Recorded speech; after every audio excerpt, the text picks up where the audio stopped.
আল্লাহ নবী সাল্লাল্লাহু আলাইহি ওয়াসাল্লাম বলছেন, আল কাসিবু হাবিবুল্লাহ।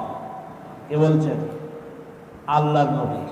এই শ্রমিকরা হচ্ছে আল্লাহর দোস্ত, যারা সকাল থেকে সন্ধ্যা পর্যন্ত মাথার ঘাম পায়ে ফেলে হাড় ভাঙ্গা পরিশ্রম করে আমাদের ধান কেটে দেয়, আমাদের কুয়া খনন করে দেয়, আমাদের ছাদের কাজ করে দেয়, মানুষের জমিতে পানি দিয়ে দেয়। যারা শ্রম দেয় তাদেরকে শ্রমিক বলে, ঠিক না ব্যাটিক বলেন? শুধু একজন ধান কাটে সেই শ্রমিক এরকমটা না, যে শ্রম দেবে সেই শ্রমিক।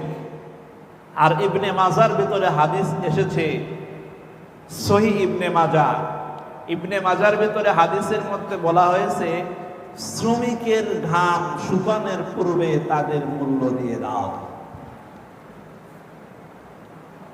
এখানে ভাবার একটা বিষয় আছে, একজন ব্যক্তি আপনার বাড়িতে কাজ করছে কিসের আশায়? তার বিবি, বাল বাচ্চা, ছোট্ট সন্তান, হয়তো ঘরে চাল নাই, হয়তো হাত পোড়ার মতো টাকা নাই। সকাল থেকে সন্ধ্যা পর্যন্ত আপনার বাড়িতে শ্রম দিল।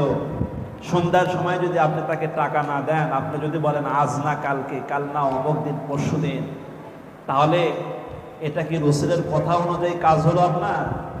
আল্লাহর নবী বললেন, শ্রমিকের ঘাম শুকানোর পূর্বেই আপনি তাকে মূল্য দিয়ে দেন। এজন্য যে শ্রম দেবে, যে ধান কেটে দিল, যে ঘরের কাজ করলো, যে পানি সেচনের কাজ করলো, যে কোনো কাজ করলো, মাটি কাটার কাজ করলো, যেই কাজটাই করুক না কেন, কাজটা হওয়ার সাথে সাথেই তাকে টাকা পরিশোধ করে দেওয়া ওয়াজিব হয়ে যায়। বলুন না আল্লাহু আকবার। এই কিছু দোষ আমাদের মধ্যে আছে, আমরা টাকা দিতে চাই না। টাকা না দেওয়া এটা একজনের স্বভাব ছিল। আমি এর আগে বলেছিলাম, আপনারা হয়তো শুনেছিলেন, একজন কাফের, সে কখনো টাকা দিত না। কাফেরটার নাম হচ্ছে আবু জেহেল। কি নাম? এই আবু জেহেল একদিন টাকা দিচ্ছে না। লোকটা বেচারাটা বড় অসহায় হয়ে আল্লাহর নবীর কাছে গেলেন, দেখি একজন দয়ালু নবী নাকি আছে, তার কাছে একটু যাই। রসুলের কাছে যখন গেলেন, যাওয়ার পরে বলছেন, ইয়া রাসূলুল্লাহ, আজকে কয়েকদিন হচ্ছে আমি আবু জেহেলের কাছ থেকে কিছু টাকা পাবো। আবু জেহেল আবুল হিকামা, জ্ঞানের পিতা ছিল সে। পরে কি হয়েছে? আবু জেহেল হয়েছে মানে মূর্খের পিতা হয়েছে। যে ছিল জ্ঞানের পিতা, সে হয়েছে মূর্খের পিতা। তার মানে চলাটা যদি সহজ হয় তাহলে সে জ্ঞানের ভান্ডার হয়, আর যদি চলা যদি খারাপ হয়ে যায় তাহলে সে কি হয়ে যায়? মূর্খ হয়ে যায়। আল্লাহর নবী বললেন, চলো দেখি চাচা টাকা দিচ্ছে না, দেখি তার কাছে যাইতো।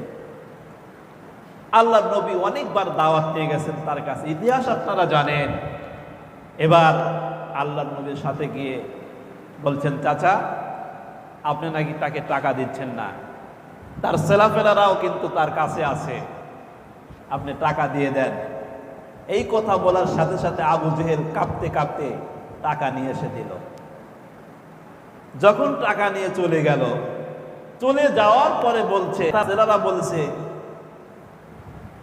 কি ব্যাপার নেতাজি, আপনি তো টাকা দেন না, কিন্তু আজকে কেন টাকা দিলেন? আবু জেহেল বলছে, তোমরা জানো না, তোমরা দেখতে পাওনি, যখন মুহাম্মাদুর রাসূলুল্লাহ, এই আব্দুল্লাহর বেটা মুহাম্মদ যখন আমার কাছে আসলো, আমি দেখতে পেলাম তার দুই পাশে দুইটা অজগর সাপ হা করে আছে, আর একটা বাঘও হা করে আছে।